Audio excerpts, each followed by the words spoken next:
In this video, I'll be showing you how to select a survey site near you using the new National Bat Monitoring Programme portal. The first step will be to navigate to the portal. You can do this from the National Bat Monitoring Programme's page on the Bat Conservation Trust website by scrolling down and clicking Sign Up to NBMP Surveys. If you have clicked Login at the top right of the Bat Conservation Trust website, this is for something different, so please don't create an account here, but follow the link provided for the National Bat Monitoring Programme. This is what the portal looks like. You now need to log in using the button at the top right before you can view and sign up for surveys.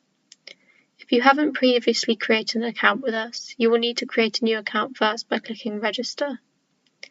In November 2024, we launched our new portal, so if you had an account for our previous portal, you will need to create an account for our new one. Please use the same email address as your old account so that your data will automatically be transferred to your new account.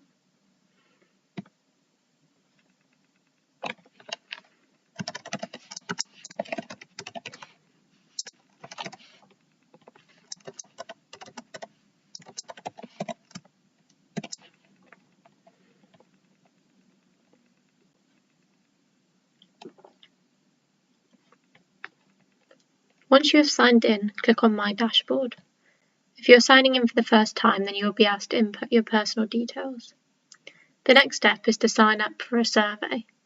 In the description of this video, you can find links to information about our different surveys to decide which is right for you. In this video, I will look at the field survey. Here, I have already signed up for the field survey. But if you want to sign up for a survey for the first time, then scroll down and click Enroll in More Activities, and you'll see the different surveys listed which you could sign up for.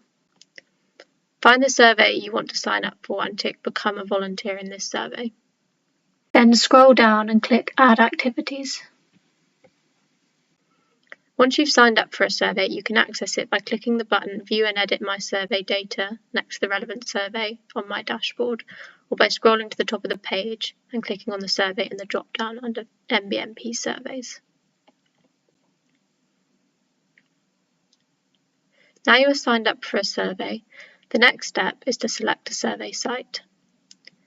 Click on Go to Map or scroll down to view the site selection map, and use the search button to find your location.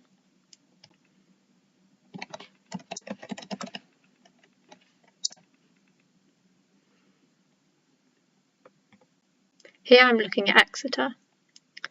Each square represents a survey site. You can see a few sites are coming up in this area. I'll zoom out a bit to show a wider range of sites. All the sites are randomly selected 1 kilometre squares. This is so that we get an unbiased sample of monitoring locations that give us a good representation of habitats across the UK. Some will be good sites for bats, some not so good, but all are important for monitoring how bats are faring over time. You will see that the red squares are sites which have been surveyed before. We call these repeat sites. The orange squares have not yet been surveyed, and the grey squares are currently taken by another volunteer so are not available to select. Clicking on a square on the map will provide a bit more information about the site. Repeat sites, especially those which haven't been surveyed for many years, make a particularly important contribution to our species population trends. When you click on a square, you can see the last survey year. Although getting older sites resurveyed is particularly valuable, the most important thing is that the site is safe and accessible for you. The first thing to do is to assess how easy the site is to travel to and from, bearing in mind you might be finishing a couple of hours after sunset in July. Keep that in mind when thinking about how you will get back home afterwards. Zoom in a bit closer to see what the accessibility is like for getting around the site.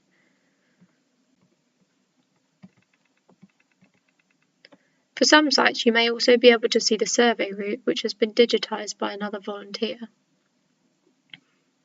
You may need to get landowner permission to survey the site. This one is a public park, but it is still important to contact the landowners or managers about doing a survey there. Guidance for contacting landowners is provided in the survey pack, which you can download directly from the portal here once you have read and understood the health and safety instructions. For this site, you may also need to check whether the park has restricted opening hours. Once you've found a potential site, you will need to do a daytime visit to find your way around the survey route and check it is safe to survey at night. If none of the red squares is suitable for you, then take a look at the orange squares. For most of these, you will need to map out a survey route from scratch, but instructions will be provided on how to do this. Once you've decided which site you would like to survey, simply click on Survey this site. This will assign you as the observer for the site and allow you to view further details about the site by clicking Site Details. Scroll down and click this button to download a PDF of the route map to take into the field. This is a map created by another volunteer who has also provided descriptions of each stopping point on the survey route. If this has not already been done, then you can do this yourself when carrying out a daytime visit of the site.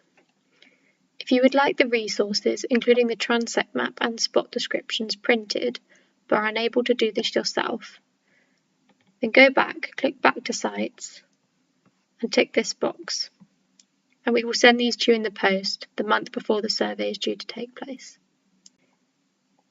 If after viewing a site's details and/or visiting the site during the day, you feel that the site isn't right for you, then simply resign the site and select another. If you are having any difficulties finding and selecting a survey site, please get in touch and we will be happy to help. So go to these pages, pick a site near you, and you'll be making a really valuable contribution to UK bat monitoring.